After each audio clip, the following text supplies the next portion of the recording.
आपने लिखा F is equal to G m1 m2 divided by R square. G is equal to क्या लिखूंगा? F into R square divided by m1 into m2। ठीक। F का dimension आपने कल निकाला था फोर्स का, -2 mlt-2। आर स्क्वायर का मतलब distance square, that length means L square L square divided by mass into mass, मतलब कि m इंटू m। ये कैंसिल हो गया, तो क्या आ जाएगा? m की पावर -1 L³ T-2। -2 तो ये g का डायमेंशन आ गया। लेकिन g है क्या?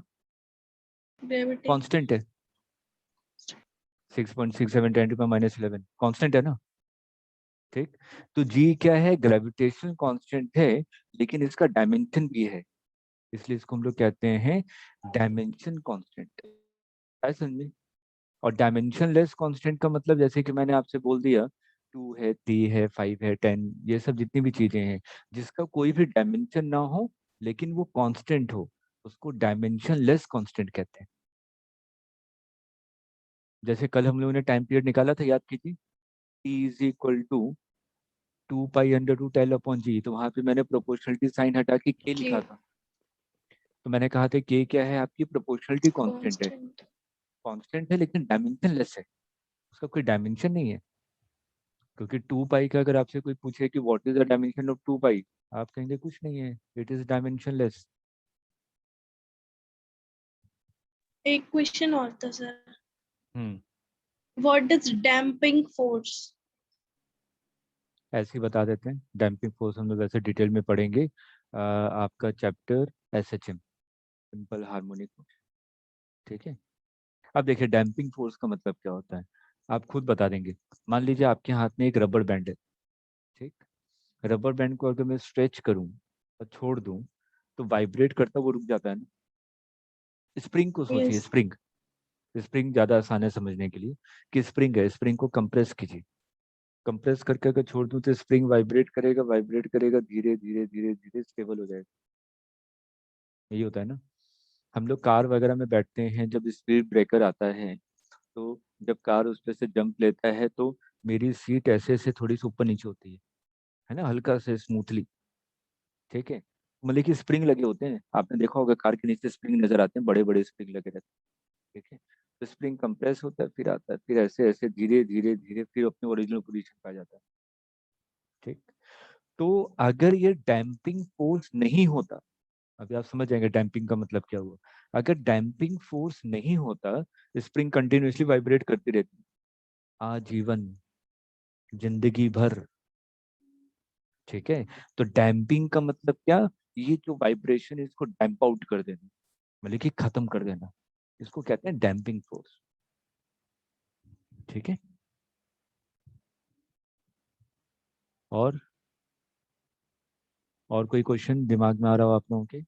सर, एक क्वेश्चन शीट का है, क्या है बताइए। बड़ा है वो क्वेश्चन। इफ द हाँ, क्वेश्चन नंबर बता बाय दीजिए, बता दीजिए, सर, मैं खोज लेता। शीट फर्स्ट जो आपने फर्स्ट वाली हाँ शीट हाँ भेजी थी उसका हाँ। 41 सेक्शन ए 40 का। 41। If buying force of an dependent by volume, the mirror density of the liquid acceleration to the correct expression for F can be given as। चलिए, हम लोग क्वेश्चन नंबर 41 कर रहे हैं शीट का। ठीक है, प्रैक्टिस करवाना ही है, इसी को क्वेश्चन को प्रैक्टिस कर लेते हैं।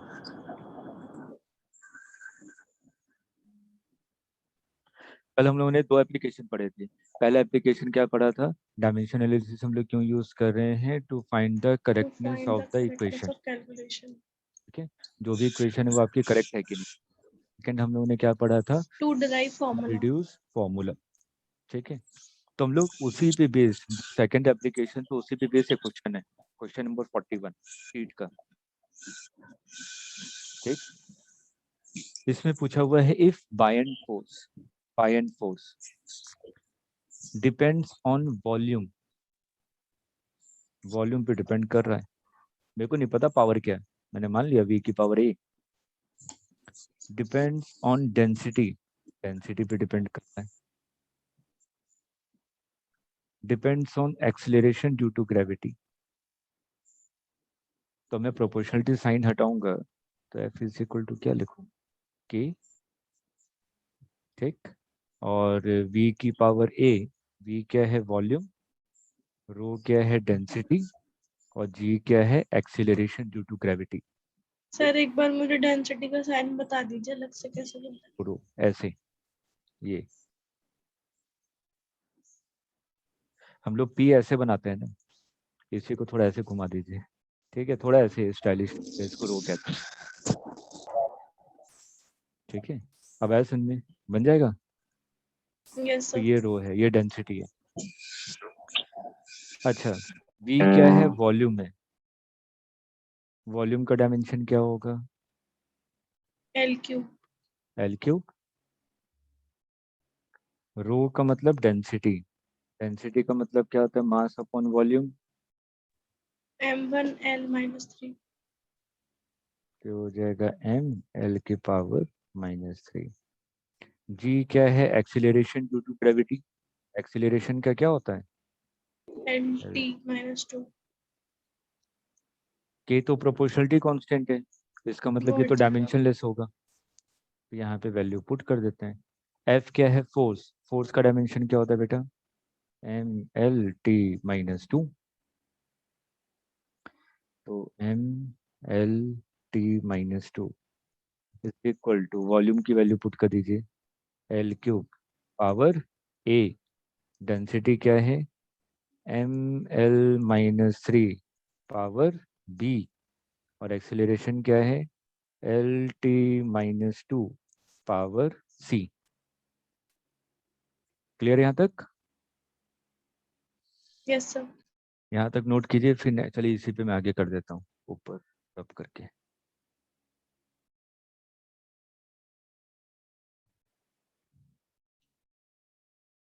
तो लेफ्ट हैंड साइड में देखिए m l-t-2, और राइट हैंड साइड में है l की पावर 3a, ठीक। उसके बाद सेकंड वाला m की पावर b और l की पावर -3b, b को अंदर ले गए। और थर्ड है c, l की पावर c, t की पावर -2c। क्लियर यहाँ तक। अब देखिए कॉमन बेस वाले, यहाँ पे m एक है, m की पावर b, l की पावर 3a, l की पावर -3b, l की पावर c। तो बेस सेम हो तो पावर ऐड हो जाते हैं, ये यस क्लियर है। सर।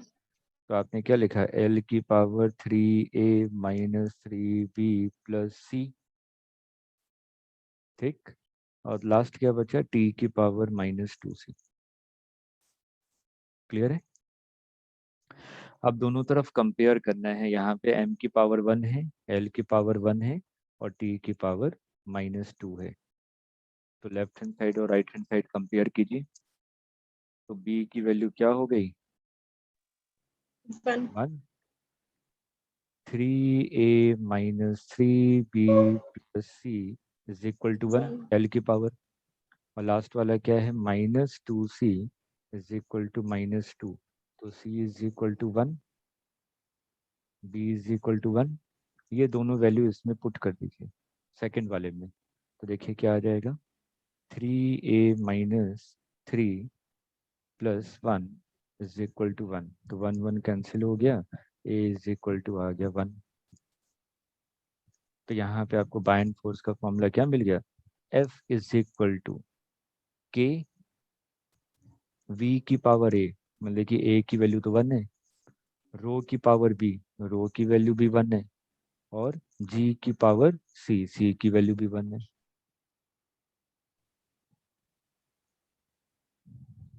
आगे समझ में। Yes sir.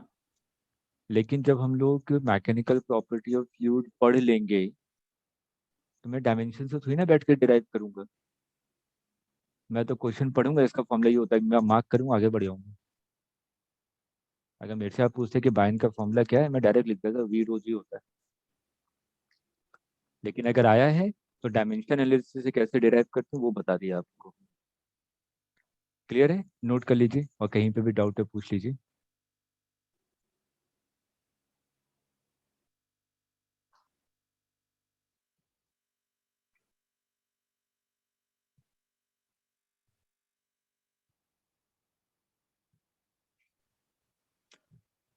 शगुफ्ता, आन्या, मयूरी, क्लियर है सभी को? Siddharth, Anish? Yes sir. Yes sir. Okay. Yes sir. Sir मेरा एक क्वेश्चन और है, जो आपने फर्स्ट शीट भेजी थी उसी का सेक्शन बी का 24th।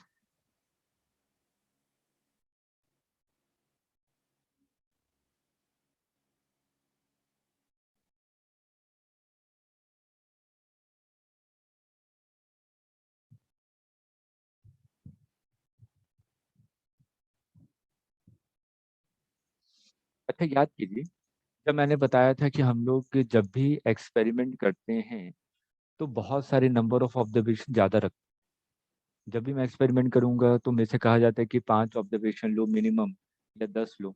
ठीक है, ऐसा क्यों करता हूँ? कौन से एरर को कम करने के लिए? रैंडम। रैंडम। ठीक है ना, कि नंबर ऑफ ऑब्जर्वेशन हम लोग ज़्यादा इसलिए रखते हैं ताकि जो ह्यूमन एरर आ रहा है, पर्सनल एरर है, ये सब रैंडम एरर के अंदर आ जाते हैं। मैंने कहा था ना कि बेसिकली 2 पार्ट में डिवाइड करते हैं, उसके बाद तो सब पार्टीशन बहुत सारे हैं। ठीक है, तो हम लोग नंबर ऑफ ऑब्जर्वेशन इसलिए ज़्यादा रखते हैं ताकि रैंडम एरर को हम लोग मिनिमाइज कर सकें। ठीक है, चलिए और कुछ हो गया? सर Yes, आईआईटी thank की you. शीट का पूछना है। क्या आकांक्षा? सर आईआईटी की शीट में से 33rd क्वेश्चन। आईटी के शीट में भी है, थोड़ा सा आगे बढ़े, हम लोग 10 मिनट थोड़ा सा सिलेबस को आगे बढ़ाते हैं, फिर पूछिए। ठीक है, देखिए आप लोग क्वेश्चन पूछ सकते हैं, जैसे भी नए नए पूछे शीट के क्वेश्चन आप लोग भी कीजिए और पूछिए, लेकिन जितने टॉपिक हमने पढ़े हैं उसी क्वेश्चन का आंसर दूंगा मैं। जो नहीं पढ़ा है उस पर मैं कोई कमेंट नहीं करूँगा। सर ठीक जो है, आपने क्योंकि नहीं पढ़ाया है वो आ ही नहीं रहा। ठीक है, क्योंकि नए नए जितने भी क्वेश्चन पूछे सब पढ़ाई वाली चीजों में से पूछे, कि डायमेंशन से रिलेटेड जितने क्वेश्चन। सर मेरा भी पढ़ाया हुआ वाला है। सर हाँ जो वही तो मैंने क्वेश्चन बोला। मेरे को समझ आता है कि हाँ ठीक है ये पढ़ाया होगा, बस वही को, बाकी सर तो क्वेश्चन पढ़ पढ़ के छोड़ देते, समझ नहीं आता इसको। हम्म, तो वही मैं कह रहा हूँ 10-15 मिनट रुकिए, मैं डायमेंशन खत्म तो कर दूं। यहाँ डायमेंशन खत्म हो गया, फिर पूछिए।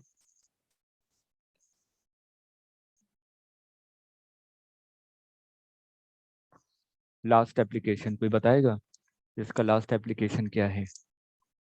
धरा बताएंगे डायमेंशन का लास्ट एप्लीकेशन बेटा।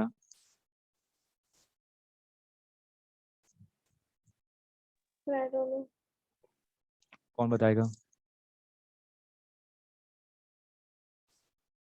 सर शायद से ये होगा, we can not drive formulas including mathematical operations. नहीं, कल नयन कह रही थी, क्या कह रही थी? Unit conversion. ठीक है, लास्ट एप्लीकेशन क्या है? Unit conversion. देखिए कैसे।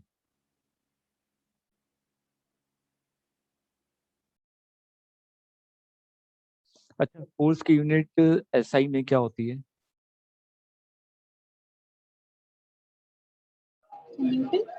न्यूटन। न्यूटन। सीजीएस में? Centimetre. Gram. C.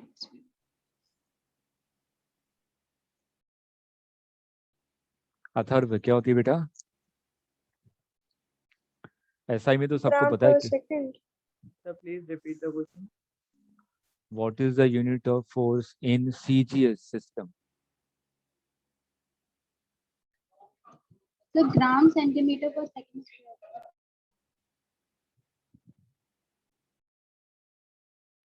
So mass, for mass we took g grams, and for acceleration force की यूनिट आप लोग सबको कन्वर्ट कर रहे हैं, मास को कन्वर्ट कर दिया केजी को ग्राम में, एक्सेलरेशन को कन्वर्ट कर दिया centimetre per second square. Sir dyne movie. हाँ, एसआई यूनिट फोर्स की क्या होती है? Newton. Dyne.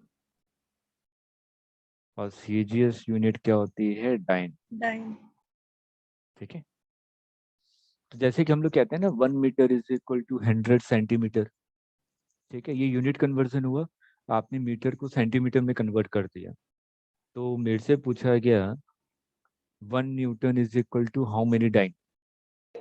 10 to the power 5 minus. वो तो रटा हुआ है ना। ठीक है, तो अभी हमें निकालना है। ठीक, और ये बहुत इंपॉर्टेंट है, कॉन्सेप्ट इंपॉर्टेंट है। इस कॉन्सेप्ट पे बहुत क्वेश्चन आते हैं, हर एक साल आते हैं। आईआईटी तो रो के पूछता है, हर एक साल पूछता है क्वेश्चन। मेडिकल भी एक क्वेश्चन यहाँ से पक्का फिक्स रहता है 99%। ये नहीं पूछेगा कि न्यूटन है एसआई यूनिट, तो सीजीएस में डाइन कितना होगा, वो घुमा के पूछेगा। वो एक नया सिस्टम बना देगा। अभी हम लोग उसी की प्रैक्टिस करवाऊंगा क्वेश्चन की अभी मैं। ठीक है, चलिए, तो हम लोग पहले कॉन्सेप्ट को समझते हैं कि हाँ कॉन्सेप्ट कैसे अप्लाई करना है। तो मैंने क्या कहा, 1 न्यूटन, इसको थोड़ा सा सिंप्लीफाई करके देखिए। मैं 1 न्यूटन नहीं लिख रहा, मैं क्या लिख रहा हूँ, N1 newton is equal to N2 dine.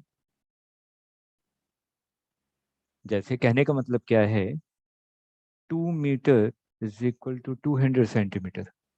लिखा ना मैंने, तो मैंने 2 और 200 यहाँ पे न्यूमरिक वैल्यू है, तो यहाँ पे मेरे को नहीं पता न्यूमरिक वैल्यू क्या है। मैंने सिर्फ N1 मान लिया कि N1 is equal to N2 dyne. मेरे को जनरलाइज कर रहा हूँ तरीके को। ठीक है, N1 की जगह मैं क्या लिख रहा हूँ, 1 न्यूटन ना। मेरे को यही निकालना है ना कि 1 newton is equal to how many dyne. तो मतलब कि N1 की वैल्यू क्या है, 1 है। 1 newton is equal to N2 dyne. मेरे को N2 की वैल्यू चाहिए कि N2 की वैल्यू होगी कितनी। अच्छा ये बताइए, तो फोर्स का डायमेंशन है, चाहे वो एसआई में हो, सीजीएस में हो या एमकेएस में हो, डायमेंशन चेंज हो जाता है क्या सिस्टम में? No, sir. No, sir. नहीं, No, sir. डायमेंशन चेंज नहीं होता। ठीक, तो आपने यहाँ पे लिखा MLT-2, उसका डायमेंशन तो यही है, लेकिन मैं सिर्फ सिंप्लीफिकेशन के लिए मैंने इसको M1L1T1 कर दिया कि मैं किस में लिख रहा हूँ, ये SI में लिख रहा हूँ। ठीक, इज इक्वल टू N2। डायन भी तो क्या है, फोर्स ही तो है, फोर्स का डायमेंशन तो वही रहेगा, MLT-2। लेकिन मैंने इसको M2L2T2 लिख दिया, सिर्फ नोटेशन है, डायमेंशन वही है MLT-2। मेरे को N2 की वैल्यू चाहिए ना, तो N2 की वैल्यू देखिए क्या आ रही है, N2 is equal to M1/M2, L1/L2, T1 divided by T2। देखिए क्लियर है, यहाँ पे मल्टीप्लिकेशन में था ना ये, तो इधर नीचे चला जाएगा डिवीजन में। यहाँ तक किसी को कोई कंफ्यूजन? No, sir. ठीक है, यहाँ तक नोट कर लीजिए, फिर मैं नेक्स्ट स्लाइड पे चलूंगा। यहाँ तक नोट कर लीजिए, ध्यान से समझिएगा, बहुत इंपॉर्टेंट है, अभी मैं क्वेश्चन दूंगा करने के लिए।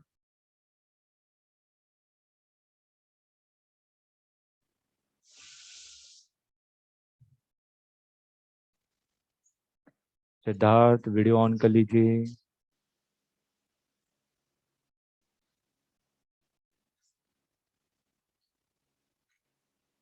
मयूरी, आन्या, शागुफ्ता,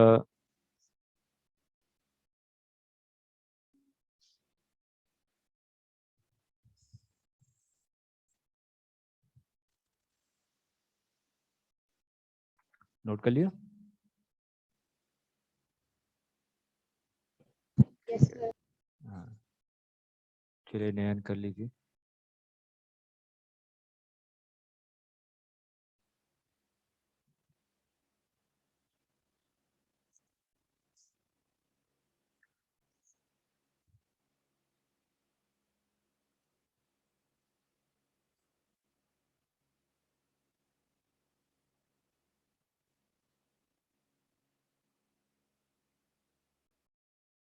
नोट कर लिया? Okay, sir.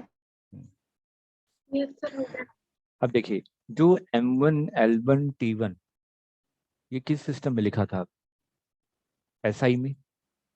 और M2 L2 T2 किस में लिखा था? CGS में. मेरे को आंसर किस में चाहिए? CGS में से SI में? CGS. CGS में. ठीक है. 1 newton is how many dyne. ठीक है. मतलब कि पूरा का पूरा कन्वर्जन मेरे को किस में करना है? CGS में करना है. अब ध्यान से देखिएगा. M1 किस में है? SI में. मास को हम लोग SI में क्या लिखते हैं? kg ना. Yes, sir. 1 kg is equal to how many. इसको और अच्छे से लिखता हूँ. 1 kg divided by 1 gram. M2 का मतलब CGS. ठीक. L1 का मतलब SI मतलब 1 मीटर. L2 का मतलब CGS 1 Centimeter. सेंटीमीटर. और टाइम ये तो 1 Second सेकेंड इधर भी minute. होगा और इधर भी 1 सेकेंड ही होगा. पावर -2. 1 kg को अगर हम लोग ग्राम में कन्वर्ट करें तो कितना हो जाएगा? 1000. 1000 gram. मीटर को सेंटीमीटर में कन्वर्ट करें 100. कितना आ गया? 10⁵. खत्म. आ गया. और सर ये जो सेकंड है वो सेकंड से कट जाएगा. वो तो कैंसिल हो जाएगा. तो वो तो है ही नहीं कुछ. इधर भी ग्राम ग्राम ऊपर नीचे कैंसिल हो गया. सेंटीमीटर सेंटीमीटर कैंसिल हो गया. ठीक है. सिर्फ न्यूमेरिक वैल्यू बचेगी. क्लियर है? Yes, sir. सर ये 1 सेकंड है, 11 सेकंड है. 1 सेकेंड नहीं नहीं 11 नहीं है. वो गलती से आ गया. 11 नहीं है. 1 ही है नीचे. अब ठीक है. ठीक है. चलिए.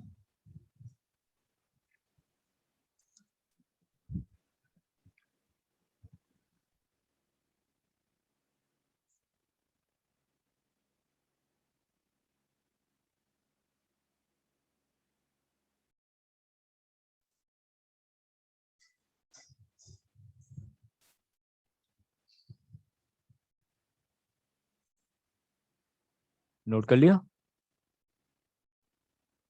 Yes, sir. ये बहुत इंपॉर्टेंट है.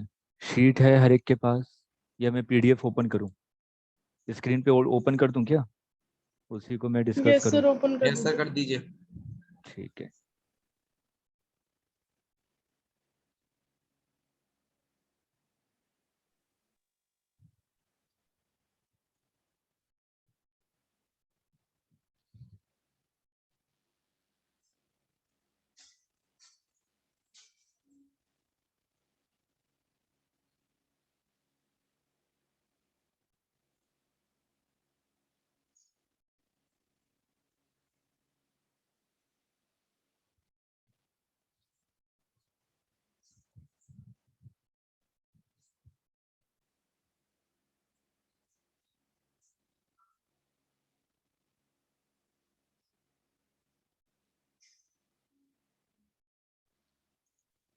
चलिए. विजिबल है सभी को? Yes, sir. हम लोग सिर्फ और सिर्फ डायमेंशन की प्रैक्टिस करेंगे. अरे ये वाला नहीं है. दूसरी शीट है.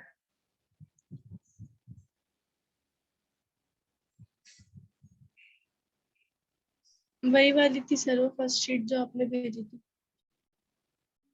नहीं ये एक और शीट है. मैंने गलती से ऐसी शीट यूनिट मेजरमेंट के शुरुआती क्वेश्चन 4-5 सेम ही रहते हैं. ऐसी 15 शीट है मेरे पास. ठीक है. तो ये जो बच्चों का टेस्ट पेपर है वो वाली शीट नहीं है.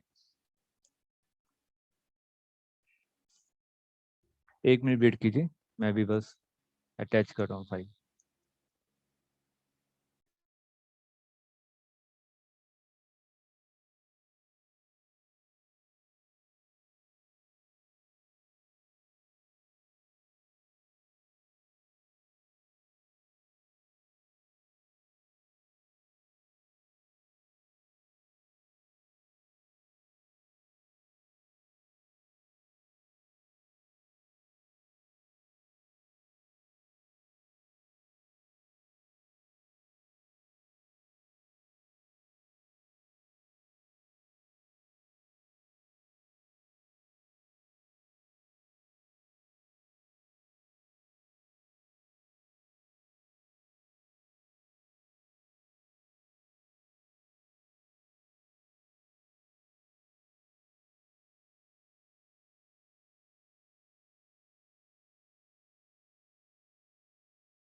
स्क्रीन शेयर हो रहा है?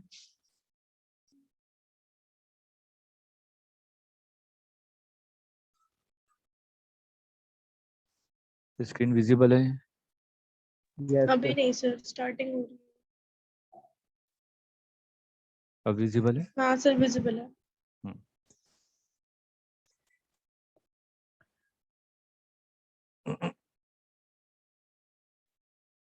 हम लोग डायमेंशन के क्वेश्चन प्रैक्टिस करवा रहा हूँ, ठीक है, ताकि हम लोग असाइनमेंट भी डिस्कस कर लें और डायमेंशन के क्वेश्चन भी हो जाए। उसके बाद आकांक्षा आपके क्वेश्चन पे आते हैं, ठीक। Yes, sir.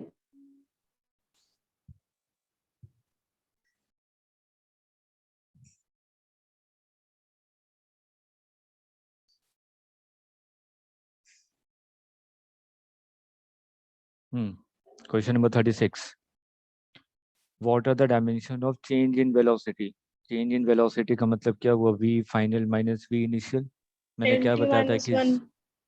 सेम डायमेंशन की चीजों को हम लोग सब्ट्रैक्ट कर सकते हैं, तो मतलब कि फाइनल रिजल्ट भी तो वेलोसिटी ही आएगी ना, तो वेलोसिटी आएगी, इसका मतलब इसका डायमेंशन क्या होगा? LT -1, सेकेंड ऑप्शन, ठीक।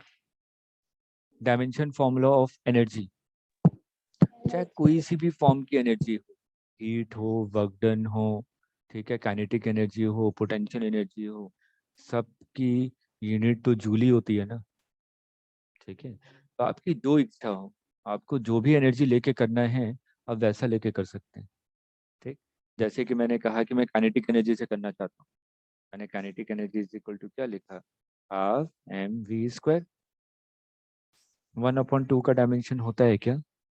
नहीं, ये तो कांस्टेंट है। m का डायमेंशन कैपिटल M, और ये v का मतलब क्या है? वेलोसिटी। वेलोसिटी का डायमेंशन क्या होता है बेटा? LT -1, लेकिन वेलोसिटी का स्क्वायर है ना, तो ये क्या हो जाएगा? ml² t-2, क्या आ जाएगा? एनर्जी का डायमेंशन। कौन सा ऑप्शन है? सेकंड, ठीक। रिफ्रैक्टिव इंडेक्स, वैसे ज्यादातर जब भी वर्ड रिलेटिव आए आपका दिमाग तुरंत क्लिक होना चाहिए, डायमेंशन लेस होगा, ठीक है। अभी हम लोग पढ़ेंगे, वैसे अगर आपने रिफ्रैक्टिव इंडेक्स पढ़ा होगा तो ये क्या होता है? Velocity of light in any medium divided by velocity of light in air. अभी फिलहाल के लिए याद रखिए, हमारा ऑप्टिक्स एक पूरा चैप्टर है जो कि हम लोग 3 महीने पढ़ेंगे, बहुत रगड़ के पढ़ेंगे, ठीक है। तो उसमें सब चीजें एक एक बारीकियों को बताऊंगा। अभी फिलहाल आपको याद रखिए, रिफ्रैक्टिव इंडेक्स का मतलब क्या होता है? Velocity of light in any medium divided by velocity of light in air। ऊपर भी वेलोसिटी है, नीचे भी वेलोसिटी है, तो कैंसिल हो जाएगा, तो क्या आ जाएगा? डायमेंशन लेस ना, यस सर, ठीक है। Third option. हाँ, पूजा समझ में आ रहा है? Yes, sir. हाँ, कोई नहीं, मैं अभी सिर्फ हिंट दे रहा हूँ, ये मत सोचिएगा सर ने असाइनमेंट डिस्कस कर दिया मेरे तो ऊपर से निकल गया, मैं सिर्फ हिंट दे रहा हूँ, ठीक है। सर कि आप अगर यहाँ लोग पे रिलेटिव नहीं होता, सिर्फ रिफ्रैक्टिव इंडेक्स तब होता भी तो? तब भी यही होता, रिफ्रैक्टिव इंडेक्स से डिफाइन ऐसे किया जाता है, ठीक है। आप लोगों को दोबारा ट्राई करना है सभी क्वेश्चन को, ठीक है, तो उसका फिर से पूछिएगा। चलिए ये सब हटाते हैं, 41 अभी मैंने डिस्कस कर ही दिया, 40 ट्राई कीजिएगा, ठीक। 42 भी ट्राई कीजिएगा, मेरे को अच्छे क्वेश्चन पे आना है। हाँ, 44 बताता हूँ मैं, ध्यान से देखिए। U क्या है? पोटेंशियल एनर्जी, ठीक। यहाँ पे लिखा हुआ है कि U is the potential energy. अभी हम लोगों ने एनर्जी का डायमेंशन निकाला था, क्या निकाला था? ml²t-. L² ठीक है, t-. Is equal to A and B are constant, dimension of A and B respectively। X क्या है? डिस्टेंस है, तो इसका मतलब X का डायमेंशन क्या हो जाएगा? L। L. मेरे को A और B का डायमेंशन नहीं पता है, ये मेरे से पूछा जा रहा है कि ए और बी का डायमेंशन होगा क्या। ठीक, 2 मिनट सोचिए, लॉजिक देख के मेरे को बताइए कि हाँ सर इसको सोचा कैसे जाए। मैंने सब चीजें बच्चा लिख दी है। कांस्टेंट का तो सर अगर ये dimension होगा। कांस्टेंट है तो इनका डायमेंशन तो होगा ही नहीं ना। सर होंगे। क्वेश्चन में ये नहीं लिखा कि it is a dimensionless constant, उसने कहा है सिंपल कांस्टेंट है। ठीक है, सर बी का डायमेंशन एक्स जैसा ही होना चाहिए, मतलब एल होना चाहिए, क्योंकि वो इसमें सेम क्वांटिटीज ले रही है। अब देखिए बिल्कुल सही है, आकांक्षा ने बिल्कुल सही कहा। अगर डिनोमिनेटर में देखें ध्यान से, x का डायमेंशन क्या है, l। L। मेरे को तो एडिशन करना है ना, l में b को ऐड कर रहा हूँ, तो इसका मतलब b का डायमेंशन भी तो l ही होना चाहिए। लेंथ में लेंथ को हाँ ही ऐड सेम कर होगा, सकते सेम हैं। यूनिट होगी। बिल्कुल सही, तो b का डायमेंशन l आ गया। तो डिनोमिनेटर का डायमेंशन कितना है, डिनोमिनेटर का L. L l। square। l square कहाँ से आया? कोई भी कंफ्यूजन हो पूछ लीजिए। सर तो L प्लस L तो 2L हो जाएगा ना। रहेगा तो लेंथ ही ना, हाँ तो लेंथ का डायमेंशन क्या होगा, L। l। ठीक है ना, ये गलती मत कीजिएगा, छोटी छोटी गलतियां हैं, उससे बचना है हमें। ठीक, ऊपर आ जाइए नुमरेटर पे। नुमरेटर में a का डायमेंशन मुझे नहीं पता, x का डायमेंशन l है और वो अंडर रूट में है, मतलब कि l की पावर 1/2। ये किसके इक्वल होना चाहिए, m l स्क्वायर t-2। क्या इसको सॉल्व करके आप a की वैल्यू निकाल सकते हैं? Yes sir. निकाल सकते हैं ना। हिंट लिख लीजिए, क्वेश्चन नंबर 44 का हिंट सॉल्व कीजिएगा, फिर पूछेगा दोबारा, आता है डाउट तो।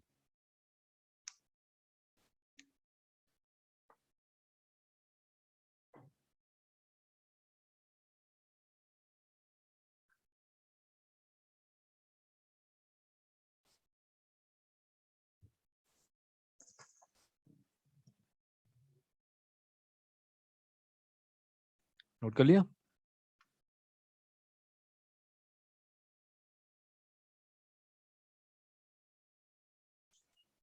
एक इम्पॉर्टेंट चीज, जैसे कि मेरे पास एक ई, आप लोग मैथ्स में पढ़ेंगे e⁻x। ठीक है, ई क्या होता है, एक्सपोनेंशियल फंक्शन। जैसे हम लोग पाई पढ़ते हैं ना, पाई की वैल्यू क्या होती है, 3.14, पढ़ा होगा आप सभी लोगों ने। ठीक है, वैसे ही ई भी क्या है, एक कांस्टेंट है और इसकी वैल्यू होती है 2.67 अप्रोक्सीमेट वैल्यू। ठीक है, मेरे को क्या बताना था, ई की पावर में जो भी टर्म होगा, कुछ भी हो, कुछ भी, ई की पावर में जो भी टर्म होगा वो हमेशा डायमेंशनलेस होता है।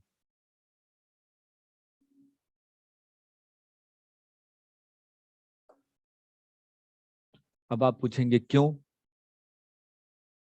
ठीक है, कि ऐसा क्यों होता है, क्योंकि अभी मैं पढ़ाऊंगा मैथमेटिकल, बचा है मेरे को पढ़ाना। ठीक, तो जब मैथमेटिकल टूल्स पढ़ाऊंगा तो वहां पे मैं बात करूंगा ग्राफ के बारे में, और वहां पे कहूंगा एक ग्राफ होता है एक्सपोनेंशियल ग्राफ। तो यहाँ पे जो e⁻x है, तो हमारा ग्राफ बताए कुछ इस तरीके से जाता है, ये ऐसा। तो मैंने कहा कि x की वैल्यू 1 रखेंगे तो e की वैल्यू कुछ आएगी, x की वैल्यू 2 रखेंगे तो e की वैल्यू आएगी, x की वैल्यू 3 रखेंगे तो e की वैल्यू आएगी। तो मतलब तो हर एक x, मतलब x तो कांस्टेंट हो गया ना, किसी कांस्टेंट पे कितनी वैल्यू आ रही है, वही तो e⁻x है। लॉजिकली सोचिए, देखिए थोड़ा सा मैथ्स को इन्वॉल्व कीजिए। अब मैथ्स वाले बच्चे डिटेल में पढ़ेंगे, पूरा एक्सपोनेंशियल सीरीज पढ़ते हैं आप लोग मैथ्स में, series and sequence and series आएगा एक चैप्टर। ठीक है, उसमें एक लॉग की सीरीज होगी, एक एक्सपोनेंशियल फंक्शन की सीरीज होगी, साइन की सीरीज होगी, कोसाइन की सीरीज होगी, टेन की सीरीज होगी, सब सीरीज पढ़ेंगे। अब बायो वालों का कुछ लेना देना नहीं, जो बताऊं उसको समझ लीजिए, हाँ यही होता है। ठीक है, क्योंकि आप लोगों के लिए बायो इंपॉर्टेंट है, बायो पढ़ना है, मैथ्स में दिमाग नहीं लगाना है। तो e की पावर में क्या होगा, डायमेंशनलेस। तो इसका मतलब ये जो आपने लिखा है -α t², ये क्या होना चाहिए, डायमेंशन डायमेंशनलेस। हाँ, अगर डायमेंशनलेस होगा, डायमेंशनलेस है तो हम लोग उसको कैसे सॉल्व करेंगे, तरीका बता रहा हूँ, याद रखिएगा, हिंट दे रहा हूँ। जैसे यहाँ पे क्या है, माइनस अल्फा टी स्क्वायर, मेरे को तो डायमेंशन लिखने से मतलब है ना, माइनस प्लस से कोई फर्क नहीं पड़ रहा, मेरे को सिर्फ डायमेंशन चाहिए। मतलब कि अल्फा टी स्क्वायर का डायमेंशन क्या होना चाहिए, डायमेंशनलेस। डायमेंशनलेस को 1 मान लीजिए, तो अल्फा का डायमेंशन आ जाएगा बेटा। अल्फा का डायमेंशन क्या आएगा, 1/t² ना, मतलब कि t की पावर -2।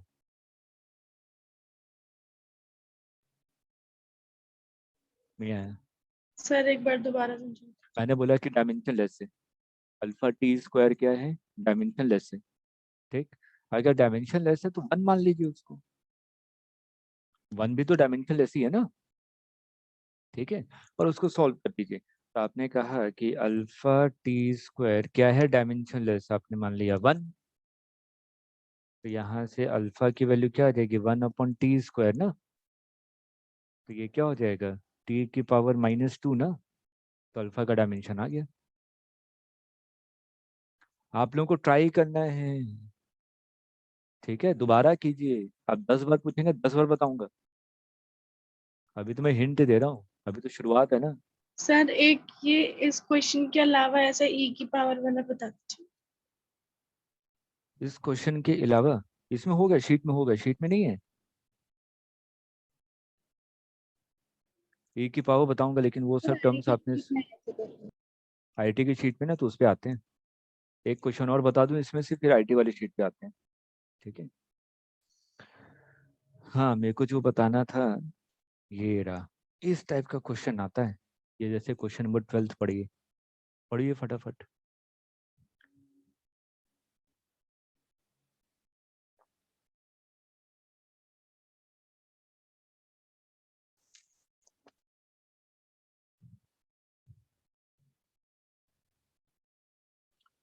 पढ़ा,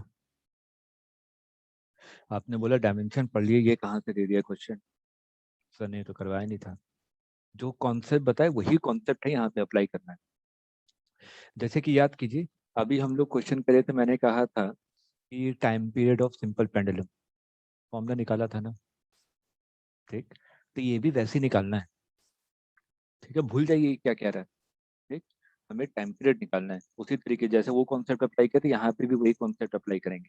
कैसे, एक नया सिस्टम बना दिया जिसमें एनर्जी, डेंसिटी और पावर, इसको फंडामेंटल यूनिट मान लिया। ठीक, ठीक है, मानते रहिए। मेरे को जी का डायमेंशन निकालना है, जी निकालना है in terms of E, D and P. ये क्वेश्चन कह रहा है, find value of G in terms of energy, density and power. ठीक, तो आपने कहा कि जी किसके प्रोपोर्शन है, एनर्जी की पावर ए। ठीक, डेंसिटी। किसके प्रोपोर्शन है, डेंसिटी की पावर बी, और किसके प्रोपोर्शन है, पावर की पावर सी। आया समझ में, जैसे हम लोगों ने टाइम पीरियड निकाला था, तो आपने क्या कहा, G इज इक्वल टू के कॉन्स्टेंट, E की पावर A, D की पावर B, और पावर की पावर C। अब इन सबके डायमेंशंस लिख देंगे। और ABC निकाल देंगे, आंसर आ गया, खत्म। नहीं सर आया यहाँ तो पे ग्रेविटेशनल का क्या लेंगे, अभी निकाला था ना हम डायमेंशन। लोगों ने, अभी निकाला था ना, F is equal to G m1 m2 divided by R²। Okay. तो हाँ। मैंने G का डायमेंशन निकाला था अभी, याद कीजिए, थोड़ी देर पहले निकाला था। हम्म। ठीक है, ट्राई करना है बेटा, घबराइए मत कि सर ने क्या बता दिया, मैं पहले बाबा बोल रहा हूँ, मैं हिंट दे रहा हूँ सिर्फ, मैं कोई क्वेश्चन सॉल्व नहीं कर रहा हूँ, क्योंकि मैंने पढ़ा दिया, मैं हिंट दे रहा हूँ ताकि आप लोग एक बार ट्राई कर सकें। ठीक, फिर से बताऊंगा दोबारा, और एक एक क्वेश्चन सॉल्व करवाऊंगा बाकायदा क्लास। चलिए, अब उसमें आ जाते हैं थोड़े इंजीनियरिंग वाले पे।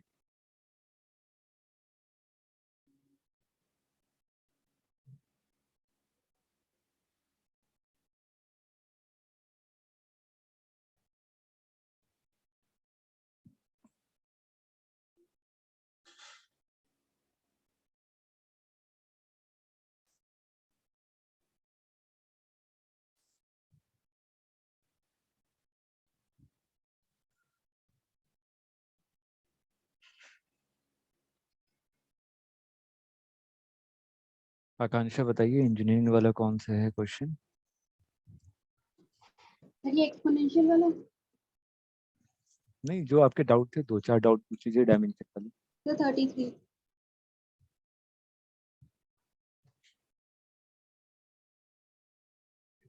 फाइल अभी तक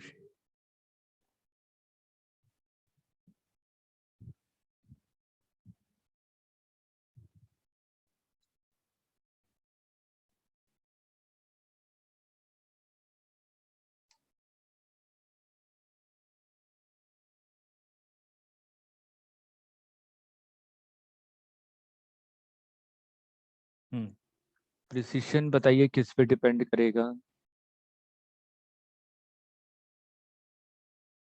एक्यूरेसी पे।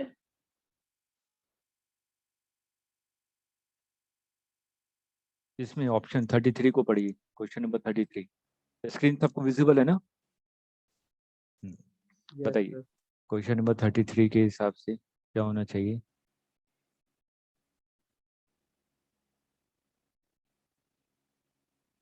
सर मेरे हिसाब से तो फोर्थ वाला होना चाहिए।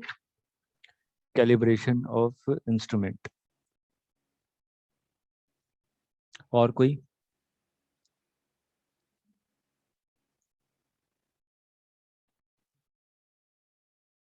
सोचिए सोचिए, इसे मैंने बोला था तो इसे रीडिंग लगाना स्टार्ट कीजिए। आकांक्षा आप क्या कहती हैं, कौन सा होना चाहिए? पैरेलल। 0 एरर। क्यों? सर क्योंकि अगर हम इसे अलग तरीके से देखेंगे तो अलग अलग मेजरमेंट्स आएंगे तो प्रिसिजन तो अलग ही होगा। अच्छा, आपने क्यों कहा calibration of instrument? Nayan? So least count of instrument. Sorry, third, हाँ, least count of the instrument. क्यों? रीजन पता होना चाहिए। देखिए असाइनमेंट में आप लोग अपने जो भी हैं बड़े लोगों से पूछिएगा, मैं तुरंत आंसर नहीं देता कभी भी, और न दूंगा। क्या आपने पूछा और मैं गाइड की तरह बोल दूं ये आंसर? नहीं, ठीक है। अगर गाइड की तरह देना होता तो मैं ये क्यों, इसका सोल्यूशन भी तो लिख के भेज सकता था, ये रहा सोल्यूशन, पढ़ लो।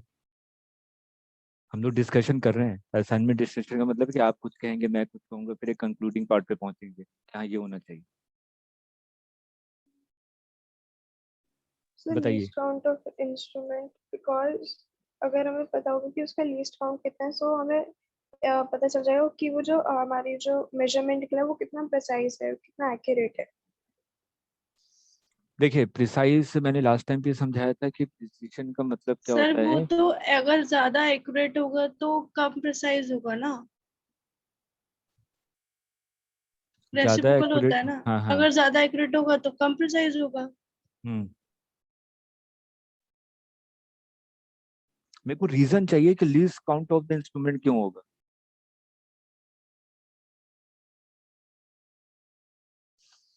सुनिए ध्यान से, प्रिसीशन का मतलब क्या होता है फिर से बताता हूँ। मैंने कहा कि एक वेइंग मशीन है, आपको पेन से खुद ही मिल जाएगा। एक वेइंग मशीन है जिसका लिस्ट काउंट है 0.1 kg। एक और वेइंग मशीन है जिसका लिस्ट काउंट है आपका 0.01 kg। एक और है जिसका है 0.001 kg। ठीक, हाईली प्रिसाइज कौन सा होगा? 001 kg. पॉइंट 0.0. 001, क्यों? क्योंकि वो Least हमें error. ज्यादा रेशियो, वो ज्यादा डेसिमल पॉइंट्स दे रहा है। हाँ, मतलब कि वो छोटी सी छोटी वैल्यू को भी सेंस करके बता दे रहा है। हम्म। ठीक है, तो बेटा प्रिसाइज का मतलब क्या होता है? प्रिसाइज का मतलब कि छोटी सी छोटे एरर को भी हटा दे, मतलब कि हाई एक्यूरेसी पे पहुंचे। जैसे कि मान लीजिए आपके पास क्या है, अब मैंने 3 इंस्ट्रूमेंट लिए थे, मैंने क्या कहा, 0.1 kg वाला है, 0.01 kg वाला है, और 0.001 kg वाला है। ध्यान से समझिएगा एग्जाम्पल को। मैंने कहा ये 3 इंस्ट्रूमेंट है आपके पास और तीनों का लिस्ट काउंट दिया हुआ है। पहला वाला कितना मिनिमम मेजर कर सकता है? 100 ग्राम। दूसरा वाला कितना मेजर कर सकता है? 10 ग्राम। और तीसरा वाला कितना मेजर कर सकता है? 1 ग्राम। ये लिस्ट काउंट है। मेरे पास कितना बड़ा आइटम है? मैंने कहा कि मेरे पास 50 ग्राम का कोई ऑब्जेक्ट है। अगर मैं पहले वाले इंस्ट्रूमेंट पे रखूंगा कितनी रीडिंग देगा?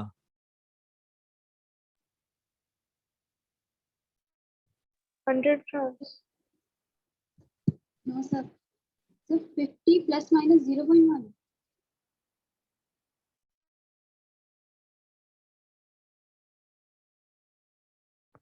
नयन,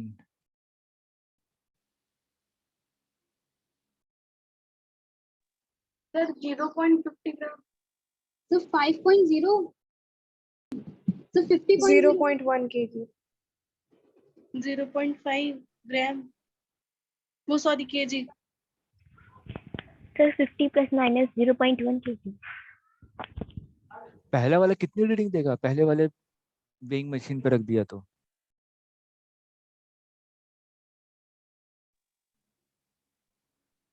मिनिमम कितना वेट मेजर कर सकता है पहला वाला? 0.1 100 grams. 100 ग्राम्स। ऑब्जेक्ट कितना है? 50 50 ग्राम्स ना। grams. 100 से कम है ना, तो 100 से कम होगा तो वो क्या बताएगा? 0 Zero. बताएगा। बोलेगा मैं तो कर ही नहीं सकता, मैं तो मिनिमम 100 ही मेजर कर सकता हूँ, इसके नीचे अगर आपने दिया तो मैं तो 0 बताऊंगा।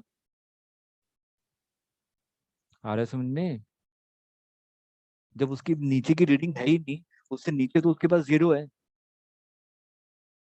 तो 100 ग्राम से जहां नीचे जाएगा वो तो 0 पे आ जाएगा ना। वो बीच का तो है ही नहीं उसके पास जो बता दे। दूसरा वाला कितना बताएगा? 50। तीसरा वाला कितना बताएगा? 50, क्योंकि मिनिमम से ज्यादा है। तो हाईली प्रिसाइज कौन सा हुआ? 1 ग्राम वाला ना।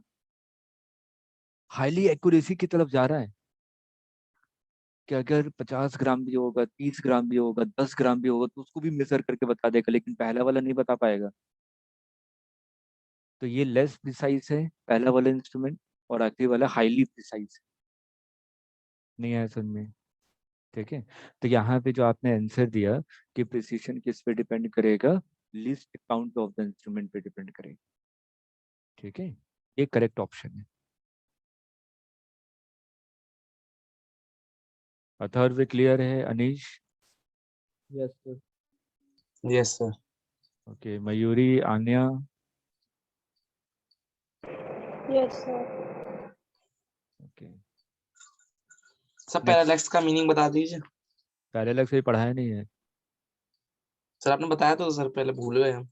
वो तो ऐसे जनरल, जैसे कि पैरेलक्स का मतलब क्या होता है? घड़ी की सुइयों को साइड से देख, घड़ी की सुइयां आगे नजर आएंगी, उसके बाद लेफ्ट अगर हैंड साइड से मिडल से देखें। देखेंगे तो हाँ, तो बिल्कुल हम लोग परपेंडिकुलर डायरेक्शन में हमेशा रीडिंग लेते हैं। सिंपल से एक और चीज, एक पेन को सामने रखिए, इस वाले आंख को बंद कीजिए, पेन इधर नजर आएगा। इस वाले आंख को बंद कीजिए, पेन इधर नजर आएगा। दोनों आंख से देखेंगे तो दो पेन नजर आएंगे आपको। देखिए पास में करके, इसको कहते हैं पैरेलैक्स, है ना? थोड़ा पास रखिएगा तब पता चलेगा। दो दो नजर आएंगे, दो दो इमेज नजर आ रहे हैं। है एक ही उंगली मेरी, लेकिन दो दो फिंगर नजर आ रहे हैं।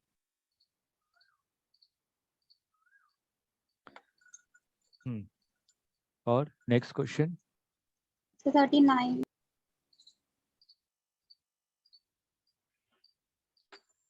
49? ये तो 46 तक ही है बेटा। सर 39। Sorry sorry sorry.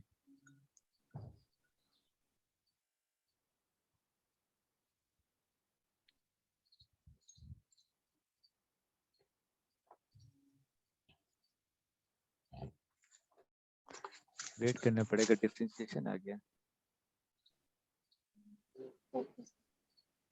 ठीक है, क्योंकि डिफरेंशिएशन बताऊंगा तभी बताऊंगा मिनिमम एरर। डबल डिफरेंशिएट करते मैक्सिमम मिनिमम निकालने के लिए। अभी तो सिंगल डिफरेंशिएशन ही नहीं आया हमें। ठीक है, सर 43। 43। हाँ 43 देखिए सभी लोग, क्या होना चाहिए? इधर डेसिमल के बाद कितने प्लेसेस हैं?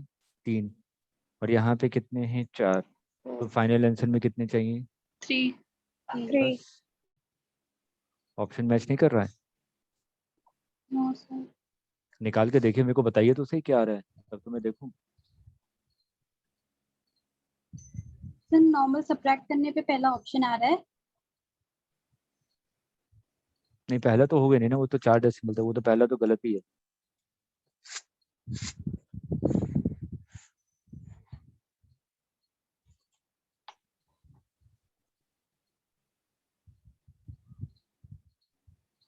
तो सेकंड वाला होगा, नॉर्मल Value? माइनस करने पे तो 0.036 सेकंड वाला। आ रहा है। अच्छा पहला ऑप्शन आ रहा है ना, ये आ रहा है। मेरे को कितने चाहिए? सर दूसरा वाला होगा सर इसका। एक मिनट नहीं, दूसरा नहीं होगा बेटा, गलत होगा दूसरा। हमें कहाँ तक चाहिए? डेसिमल के बाद कितने प्लेस चाहिए? 3 3। प्लेसेस। ये जो 6 है ये तो 50% से ज्यादा है ना, यस। तो 1 इधर ऐड करेंगे ना, 0.0 एक्सेसर आ गया। तो कौन सा हो जाएगा? Third option. थर्ड की फोर्थ? सपोर्ट। फोर्थ। हाँ 4। आप तो कहेंगे सर दोनों तो एक ही लिखा हुआ है, 4.0 इंटू 10⁻⁻, या दूसरा 4 इंटू 10⁻। इन फिगर्स जमीन आसमान का डिफरेंस है, थोड़ा मोड़ा नहीं, बहुत डिफरेंस है दोनों में। लिस्ट काउंट ही चेंज हो गया दोनों का। ठीक है, ठीक है। तो सर और भी मेरा एक कुछ क्वेश्चन था, जैसे बोलिए। अगर मेरे को ये नहीं याद शीट में कौन सा क्वेश्चन है वो, पर मेरे को ये पता है कि अगर सर हमारे पास लीस्ट काउंट दिया है हाँ और हमें परसेंटेज एरर पूछा है और हमें उसकी ट्रू वैल्यू नहीं पता और हमें ये भी नहीं पता कि वो किस चीज से मेजर किया है, हाँ, तो फिर कैसे निकालेंगे? देखिए इन्होंने बोला कि सिंपल लिस्ट काउंट दे दिया अलग अलग इंस्ट्रूमेंट के। ठीक है, और मेरे से बोला कि हाँ परसेंटेज एरर निकालिए। मेरे को जैसे इन्होंने कहा कि मेरे को कोई इंस्ट्रूमेंट भी नहीं पता कि कौन सा इंस्ट्रूमेंट यूज कर रहे हैं। ठीक, लेकिन वहाँ पे लिस्ट काउंट के साथ साथ ये कुछ दिया रहेगा कि हाँ जैसे लेंथ है, कोई पर्टिकुलर लेंथ दिया रहेगा, तो हम लोग अभी एरर अभी हम लोगों का खत्म हुआ नहीं है, क्योंकि एक डिफरेंशिएशन में एक फॉर्मूला आता है, वो मैं डायरेक्ट फॉर्मूला लगा दूंगा। ठीक है ना, डिफरेंशिएशन मैंने बोला ना कि एक तो फॉर्मूला जो आपको बताया था, a is equal to x to the power a y to the power b और z to the power c, उसको मैंने कहा था कि हम लोग इसको डिफरेंशिएशन से डिराइव करेंगे। जब डिफरेंशिएशन से डिराइव करते हैं तो एक जनरल तरीका बताऊंगा। जैसे इनका क्वेश्चन बहुत अच्छा है कि लिस्ट काउंट दिया हो और कुछ भी ना दिया हो, ट्रू वैल्यू पता ही नहीं है, कुछ पता ही नहीं है, तो एरर कैसे निकालें? ठीक, तो डिफरेंशिएशन हम लोग अभी करेंगे तो उसके बाद बताऊंगा, क्योंकि अभी मैं आंसर दे दूंगा तो वो लॉजिक क्लियर नहीं होगा कि क्यों सर ने ऐसा कोरिलेट कर दिया डायरेक्ट। ठीक है, और आपकी शीट में ही है क्वेश्चन, मेरे ख्याल से आईटी की शीट में है, आईटी की शीट में होना अब मैंने चाहिए। याद नहीं है सर, मैंने कल देखा था। हाँ तो आईटी की शीट में होगा, क्योंकि मेडिकल में नहीं पूछा गया ऐसा क्वेश्चन, आईटी में आया है, तो आईटी की शीट में होगा ये। तो आप सभी लोग एक बार थोड़ा सा सोचिए, और आप लोगों का सैटरडे को टेस्ट है, और जो टेस्ट है बहुत सिंपल है। ठीक है, ऐसा नहीं कि मैंने क्या क्या पढ़ा दिया आपको बहुत ज़्यादा पढ़ना पड़ेगा, हमने जितनी चीज़ें क्लास में पढ़ी हैं वो उससे भी सिंपल है। ठीक है, ताकि आप लोगों को थोड़ा सा मॉरल बूस्टअप हो कि हाँ हम लोग टेस्ट वगैरह थोड़ी सी प्रिपरेशन कर सकते हैं। आपसे आपकी पर वीक टेस्ट होगा, जितनी चीज़ें पढ़ी होंगी उसी पे बेस्ड क्वेश्चन होंगे। अभी स्टार्टिंग में हम लोग 10-10 क्वेश्चन कर रहे हैं, लेकिन जैसे ही एक चैप्टर कंप्लीट होगा उसके बाद आईटी पैटर्न पे टेस्ट होगा आईटी वालों का, और मेडिकल पैटर्न पे टेस्ट होगा मेडिकल वालों का। ठीक है, अभी शुरुआत में 10-10 क्वेश्चन, ताकि थोड़ा सा उस लय में आ जाए हाँ कैसे करना है टेस्ट वगैरह। और कोई डाउट किसी को भी? कोई डाउट नहीं है? धारा ने तो एक भी क्वेश्चन किए ही नहीं, नहीं किया ना धारा?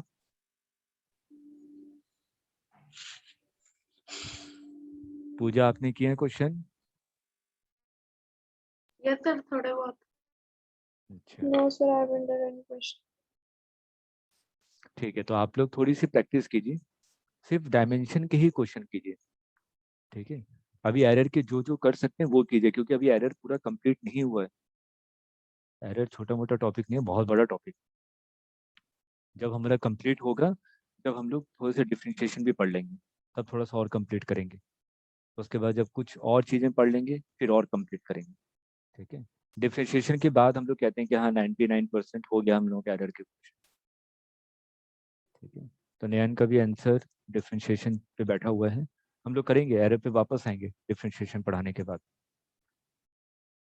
ठीक है, एक बार ट्राई कीजिए। मंडे को फिर हम लोग मिलते हैं और इसी के आगे कंटिन्यू करते हैं और हम लोग पढ़ेंगे क्या, वर्नियर कैलिपर। तब तक आप लोग कोशिश कीजिए कि सर डायमेंशन से जैसे रिलेटेड। इसमें वर्नियर कैलिपर का एक क्वेश्चन है जो उसमें वो दी हुई है, जो डायग्राम दिया हुआ है अभी आया था, एक था वो भी कुछ उसी समय होगा शायद, ये वाला ऊपर का। इसमें क्या बताऊं? सर ये क्वेश्चन मतलब ये उसी समय होगा ना जब आप पढ़ाओगे वो बनने मेरे के लिए पढ़ाने के बाद ही होगा बेटा, जेई एडवांस का क्वेश्चन है, ठीक है ना। जब तक हमें कॉन्सेप्ट नहीं क्लियर होगा तो क्वेश्चन नहीं पिक कर सकता,